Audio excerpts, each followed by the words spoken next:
Hello everyone, welcome back to my channel. Viewers, आज की इस वीडियो में रोज़ाना बोले जाने वाली छोटे छोटे सेंटेंसेस से लेकर बड़े से बड़े सेंटेंसेस बोलने की प्रैक्टिस करेंगे। तो चलिए शुरू करते हैं। अगर आपको किसी को कहना हो वो पढ़ रहा है, यहाँ पर जो कर है वो मिसप्रिंट है। वो पढ़ रहा है तो आप इसको इंग्लिश में बोलेंगे ही is studying. He is studying. वो पढ़ रहा है। चलिए इसी वाक्य को और बड़ा बनाते हैं। वो पाठ पढ़ रहा है। वो पाठ पढ़ रहा है। ही इज़ स्टडीइंग वैसे ही रहेगा, आगे कुछ जुड़ जाएगा द लेसन।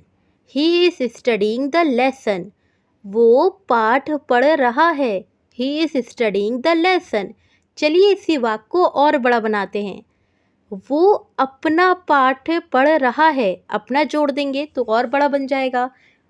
वो अपना पाठ पढ़ रहा है तो इसी में आगे जोड़ देंगे his lesson. He is studying his lesson. यहाँ पर अपने की जगह आ जाएगा हिज। यहाँ पर लड़के की बात हो रही है तो हिज का प्रयोग होगा। अगर लड़की की बात होती तो हर आ जाता। तो यहाँ पर क्या होगा sentence? He is studying his lesson. चलिए इसी सेंटेंस को और बड़ा बनाते हैं। अगर कह दें वो घर में अपना पाठ पढ़ रहा है। वो घर में अपना पाठ पढ़ रहा है तो क्या बन जाएगा सेंटेंस? तो बनेगा ही इज़ स्टडीइंग हिज लेसन, वैसे ही रहेगा, आगे जुड़ जाएगा इन होम, घर में, यानी कि in home. He is studying his lesson in home. चलिए इसी सेंटेंस को और बड़ा बनाते हैं। अगर कह दें वो घर में सुबह से अपना पाठ पढ़ रहा है तो ये कौन सा टेंस बन गया है? ये बन गया है प्रेजेंट परफेक्ट कॉन्टिन्यूअस टेंस। तो आप इसको इंग्लिश में बोलेंगे he has been studying his lesson in home since morning. Since का यूज़ होता है जहाँ पर स्पेसिफिक पॉइंट इन टाइम की बात हो, तो यहाँ पर सिंस का यूज़ होगा। He has been studying his lesson in home since morning. चलिए इसी सेंटेंस को और बड़ा बनाते हैं। अगर कह दें वो अपने घर में सुबह से अपना पाठ पढ़ रहा है। अपने घर में जोड़ दिया है तो यहाँ पर बन जाएगा he has been studying his lesson in his home since morning. In his home हो जाएगा यहाँ पर। He has been studying his lesson in his home since morning.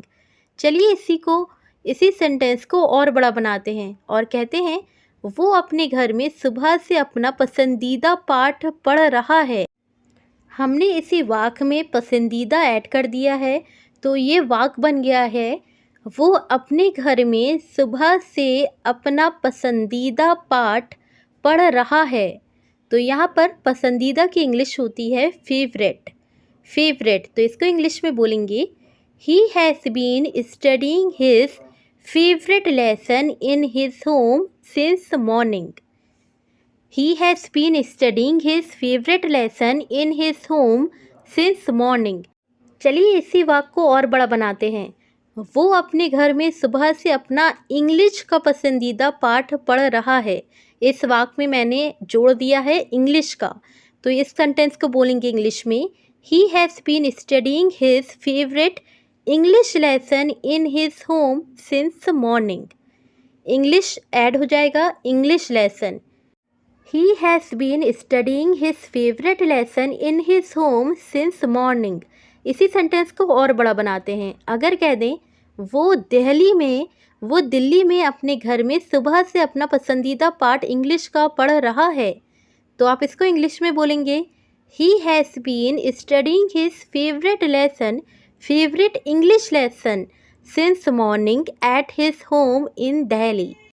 He has been studying his favorite English lesson since morning at his home in Delhi. इसी तरह से आप छोटे से छोटे सेंटेंसेस से लेकर बड़े से बड़े सेंटेंसेस बना सकते हैं।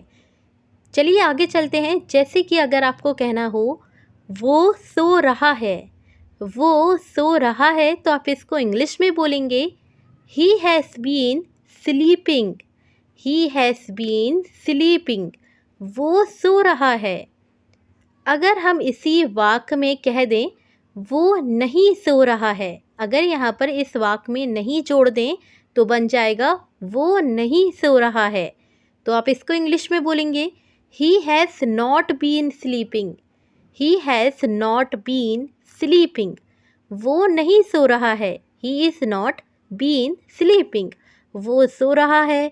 ही हैज़ बीन स्लीपिंग। वो नहीं सो रहा है। He has not been sleeping. इसी सेंटेंस को और बड़ा बनाते हैं और कहते हैं वो कल से नहीं सो रहा है।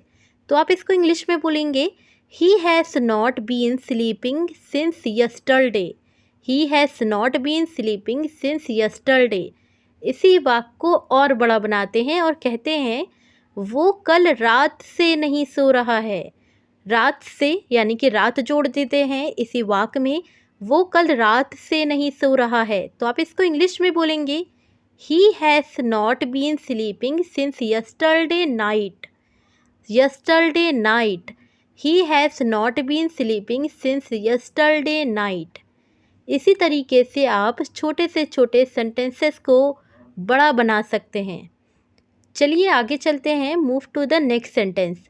जैसे कि अगर आपको कहना हो पिताजी बुला रहे हैं। पिताजी बुला रहे हैं तो आप इसको इंग्लिश में कैसे बोलेंगे? आप सिंपल बोलेंगे dad is calling. Present continuous tense की बात है। Dad is calling. पिताजी बुला रहे हैं, प्रेजेंट कॉन्टिन्यूअस टेंस है। डैड इज़ कॉलिंग या फादर इज़ कॉलिंग। अगर इसी सेंटेंस में कह दें, जोड़ दें पिताजी तुम्हें बुला रहे हैं।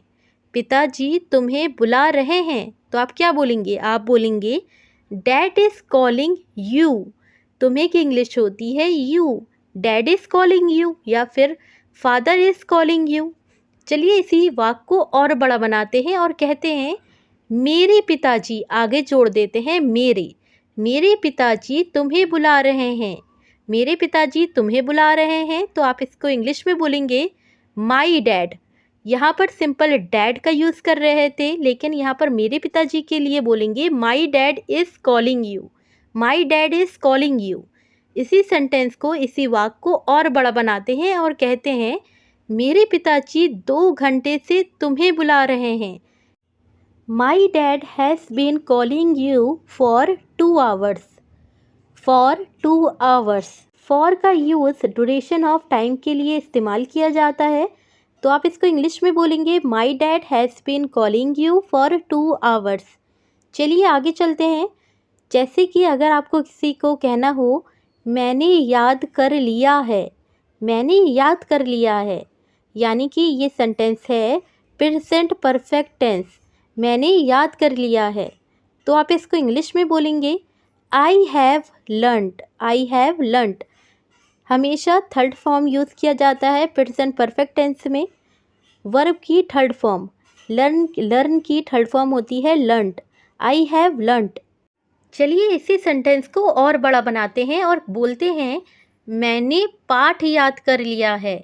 मैंने पाठ याद कर लिया है। तो यहाँ पर इस सेंटेंस में आप पाठ की इंग्लिश जोड़ देंगे आगे। आई हैव लर्नड ऐसे ही रहेगा, आगे जोड़ देंगे the lesson. I have learned the lesson. I have learned the lesson. I have learned the lesson.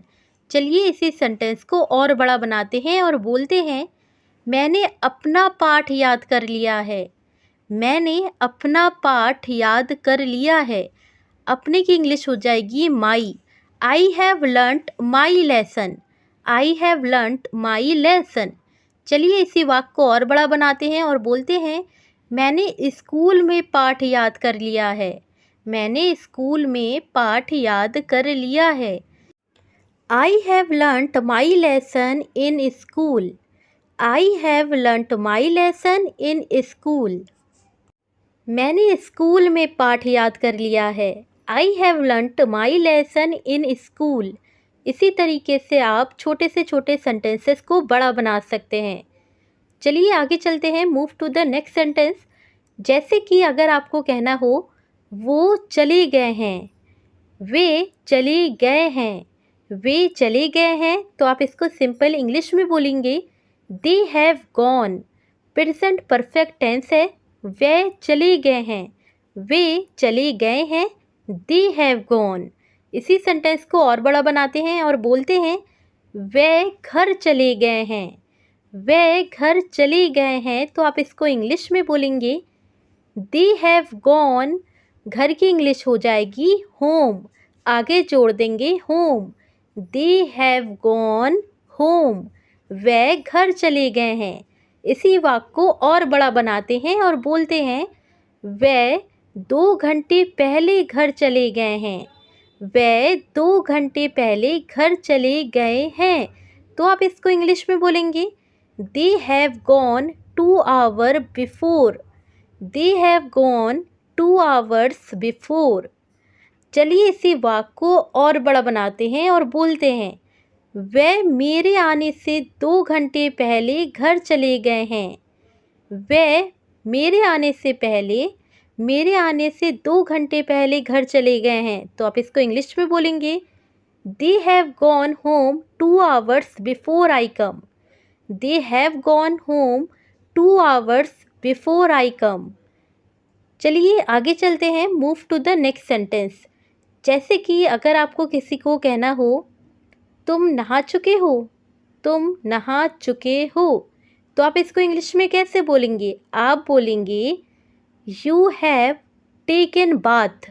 Third form की यूज़ होती है, वर्ब की थर्ड फॉर्म। टेक की थर्ड फॉर्म होती है टेकन, तो यहाँ पर टेकन बाथ, या फिर आप टेकन नहीं यूज़ करना चाहते हैं तो बाथ की थर्ड फॉर्म लगा दें, बाथड हो जाएगी। यू हैव बाथड भी बोल सकते हैं, यू हैव टेकन बाथ। इसी सेंटेंस को अगर आप कहना चाहते हैं, अगर आप क्वेश्चन में पूछना चाहते हैं क्या तुम नहा चुके हो, अगर आप पूछना चाहते हैं किसी से क्या तुम नहा चुके हो, तो आप यहाँ पर हैव को आगे ले आ देंगे और बोलेंगे have you taken bath. Have you taken bath, क्या तुम नहा चुके हो, क्या तुम नहा चुके हो, have you taken bath. Move to the next sentence. अगर कह दें हम नहीं नहा चुके हैं, अगर आपको कहना हो हम नहीं नहा चुके हैं, अगर आपको रिप्लाई में कहना हो हम नहीं नहा चुके हैं, तो आप इसको इंग्लिश में बोलेंगे we have not taken bath. We have not taken bath. चलिए इसी सेंटेंस को अगर इसी सेंटेंस में, इसी वाक्य में अगर जोड़ दें अभी, हम अभी नहीं नहा चुके हैं, तो आप इसी सेंटेंस को बोलेंगे इंग्लिश में we have not yet taken bath. We have not yet, अभी की इंग्लिश होगी yet. We have not yet taken bath. आज की वीडियो में इतना ही। अगर वीडियो अच्छी लगी हो तो लाइक करें, शेयर करें, सब्सक्राइब करना ना भूलें। Thank you.